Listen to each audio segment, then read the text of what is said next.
Well, today we're continuing to talk about the life of Samson, and we're going to notice here today that he struggles between cockiness and confidence. Yeah, so cockiness is putting all of your trust in yourself, and confidence is learning to really trust God and what He promises.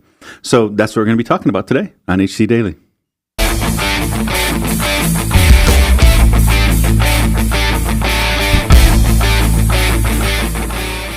You're listening to another episode of HC Daily, a daily devotional podcast that you can listen to at home or on the go.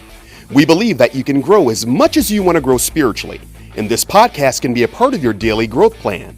So, whether you're watching on YouTube, listening on Spotify or your favorite podcast app, we're glad you're here. Now, let's join our hosts, Jeff Forester and Chris Zarbaugh, in the studio. So, Chris, I was thinking about you the other day.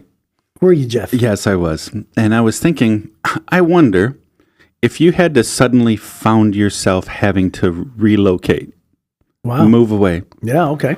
What's the least likely place you would want to move to? The place you hate the idea of having to move to? Anchorage, Alaska. Anchorage, that was quick. Yeah. Really? Yeah. Why? Well, I had a job offer in Anchorage, Alaska. Mm-hmm. So there was a guy in college who pitched to me this job back when everybody was making like $25,000 a year back, when dinosaurs roamed the earth. Yeah. He came to me and said, "Hey, man, you're this youth pastor that we want. Come work at our church in Anchorage, Alaska, and we'll pay you $100,000 a year." And I was like, what? And he's like, "And we'll fly your wife anywhere she wants to go if she misses her mom." I'm like, what? And he's trying to pitch me everything. And then he goes, "Now I'm saying all this because it's in Anchorage, Alaska." And I said, "What's wrong with Anchorage, Alaska?" He says, "Well, nothing. It's great, except for the fact that it stays bright for 6 months of the year. And you have to literally close your blinds. And it never goes dark for 6 months. And then you live in darkness for 6 months straight out of the year." And I thought to myself, I can't even imagine the difference of my Jekyll and Hyde between one 6 month period to the other 6 month period. Yeah. And so I think to myself, I bet you that town has a lot of problems. Okay. I bet it does too. That's why they need Jesus. But somebody else will have to bring him to him. Well, just check that off your list if you ever happen to find yourself suddenly needing to move. Yes. Yes, that's already off your list. Yes, it is. Okay. Well, there you go. I'm not trying to send a message or anything. Right. I don't want you to worry about that issue of suddenly needing to move or, something like that. I wouldn't. I didn't even get what you were saying until just now. I'm like, what are you saying? That's funny. That's really funny. Okay. So Judges chapter 14 is where we're at today. Yeah. And now here we are. Samson's grown up and he's going to start stepping all over it. Right? This is what happens. Yeah, so for sure. Here we go. In Judges chapter 14, I'm going to start in verse 1. It just says, "One day when Samson was in Timnah, one of the Philistine women caught his eye. When he returned home, he told his father and mother, 'A young Philistine woman in Timnah caught my eye. I want to marry her. Get her for me.' His father and mother objected. 'Isn't there even one woman in our tribe or among all the Israelites you could marry?' They asked. 'Why must you go to the pagan Philistines to find a wife?' But Samson told his father, 'Get her for me. She looks good to me.' And his father and mother didn't realize the Lord was at work in this, creating an opportunity to work against the Philistines who ruled over Israel at that time. As Samson and his parents were going down to Timnah, a young lion suddenly attacked Samson near the vineyards of Timnah.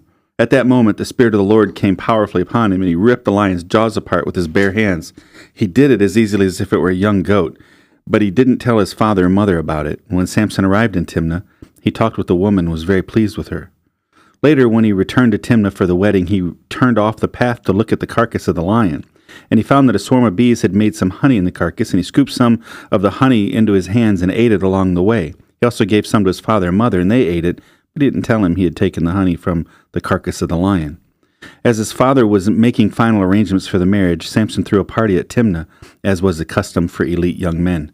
When the bride's parents saw him, they selected 30 young men from the town to be his companions. Samson said to them, "Let me tell you a riddle. If you solve my riddle during these 7 days of the celebration, I'll give you 30 fine linen robes and 30 sets of festive clothing. But if you can't solve it, then you must give me 30 fine linen robes and 30 sets of festive clothing." "All right," they agreed. "Let's hear your riddle." So he said, "Out of the one who eats came something to eat. Out of the strong came something sweet." 3 days later, they were still trying to figure it out, and on the fourth day, they said to Samson's wife, "Entice your husband to explain the riddle for us, or we'll burn down your father's house with you in it.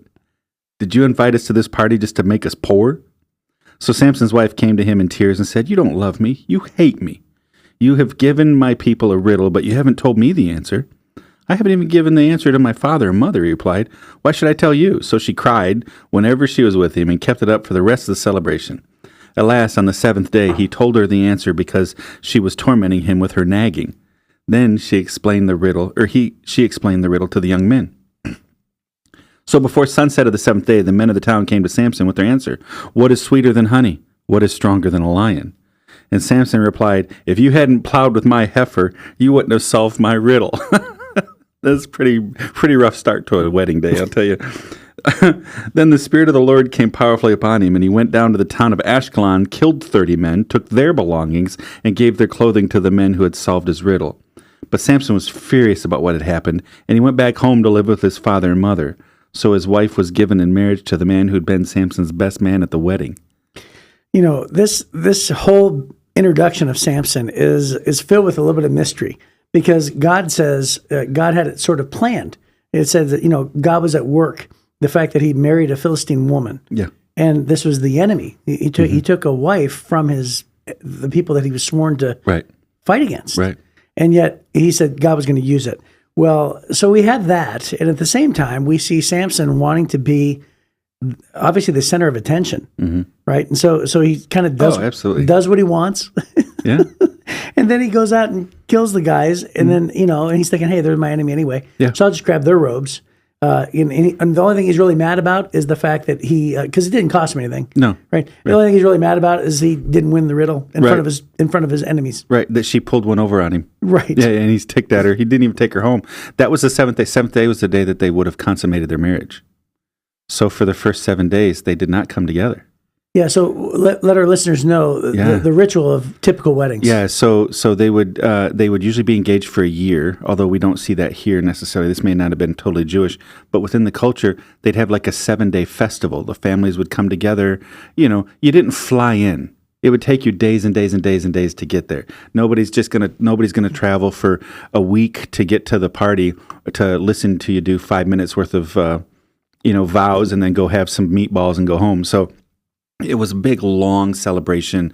The families were getting to know each other, all this kind of thing. So it'd be about 7 days. And during that time, all of the groomsmen and the bridesmaids would come together. They'd have their separate parties. They'd have all the fun of being together. In the evenings, they'd gather for dinner. And it was probably in one of those probably the early evening dinner, that he throws out this challenge. He's the life of the party. It's kind of funny. He knows they're never going to figure it out, but he's got this big bet. He's taking advantage of these people. That's what he's doing. In his mind, he thought he was taking advantage of them. Yeah. And they took him up on the bet. Right. Which means they were probably into the party with maybe on the third round of wine when they accepted the bet. That's right. So then normally the big event would happen on the 7th day, and then that night the bride and the groom would go off alone, and that would be the first time that they ever came together as a husband and wife physically. So let's talk about this as well. We know we talked about it last week, even though we haven't laid it out here.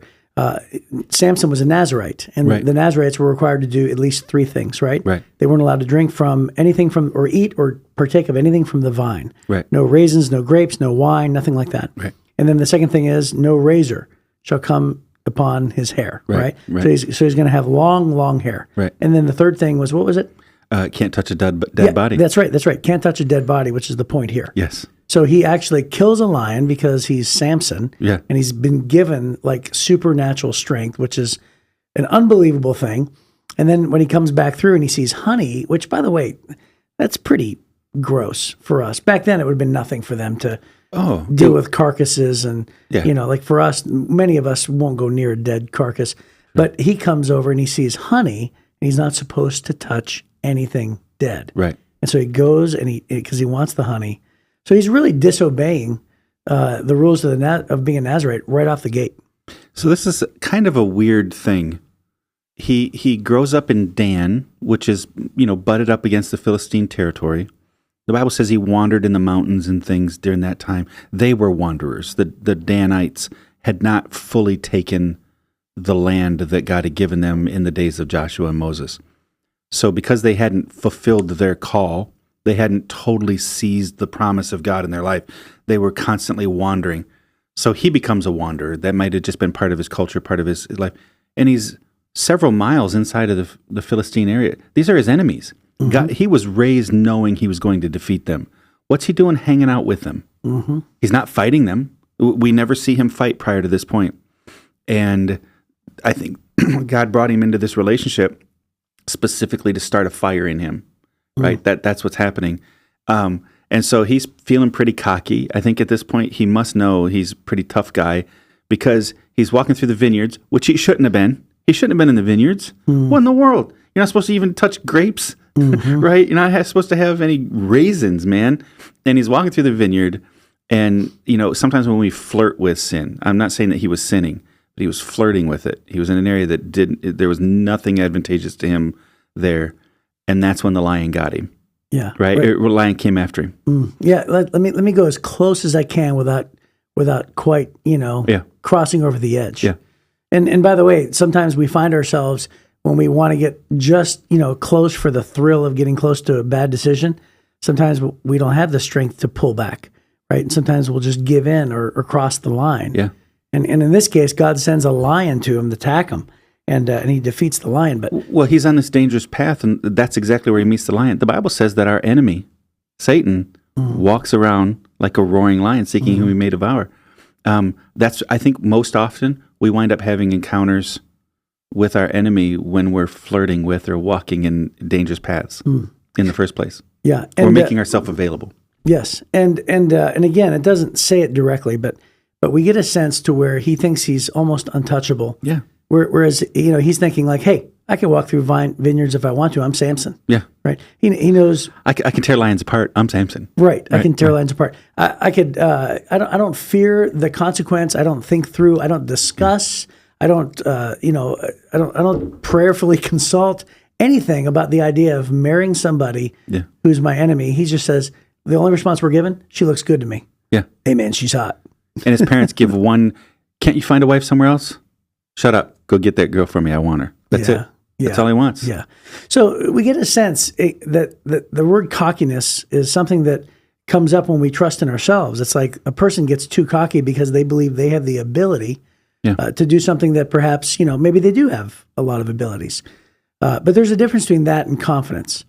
So confidence is when I think you find him, he's so, he's not dependable.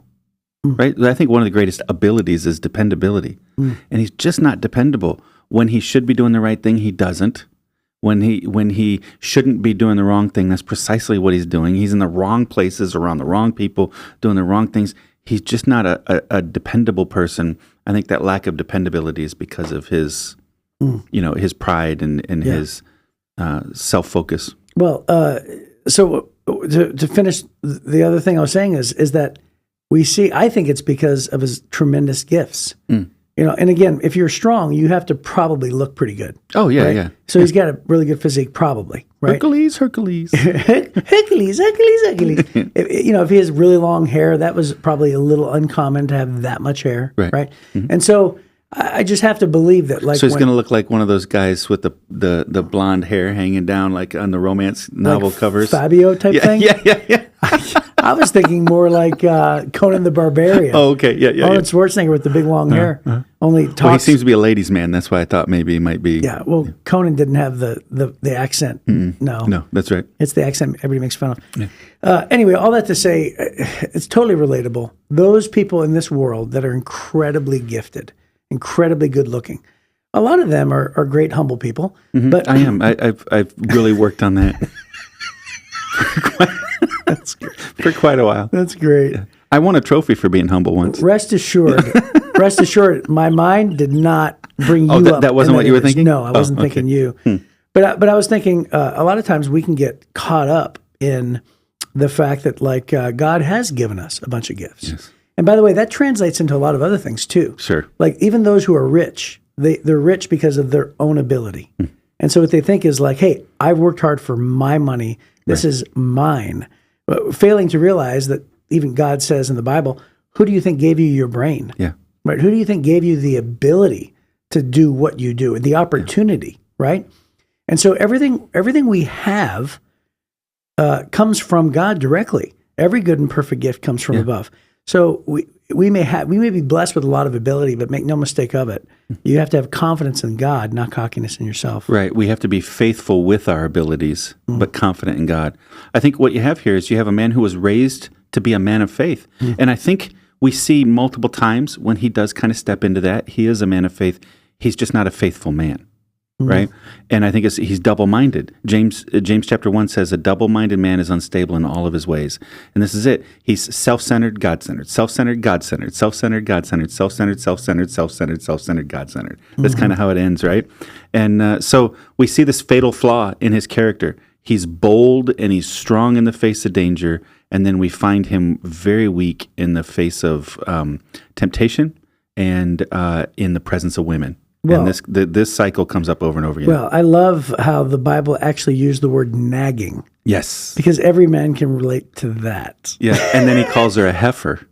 Right. You guys only found out the answer to my riddle because you were plowing with my heifer. Wow. Right? So, and she's nagging a moo, moo. Right. That's all he could think of, right? It's just that nonstop. So, yeah, you know that's going to be a rough wedding night when you start the day calling your bride a heifer. Yeah. Yes. That's not. A nagging heifer. Oof, that's so rough. that is not advisable, I would think, and it's going to cause some troubles in the marriage later. But he winds up, as we mentioned before, he winds up going home with his mom and dad. He doesn't even consummate the marriage. They don't go together.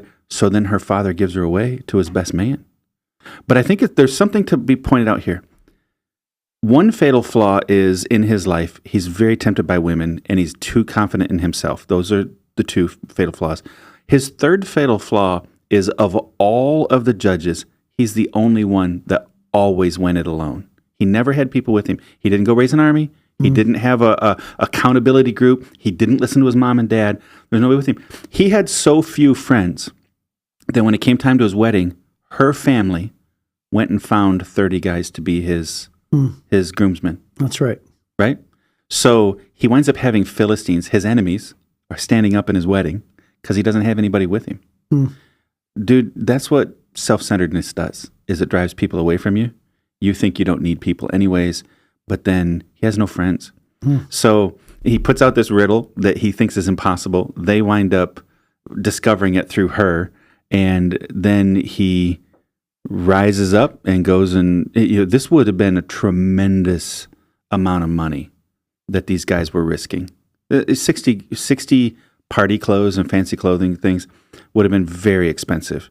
But for him to have to come up with 30, that's why they were doing the math going, oh, this is a great bet. I bet we'll figure out the riddle. And what they didn't realize was that he was making a joke out of his own sin. And that's what he was doing.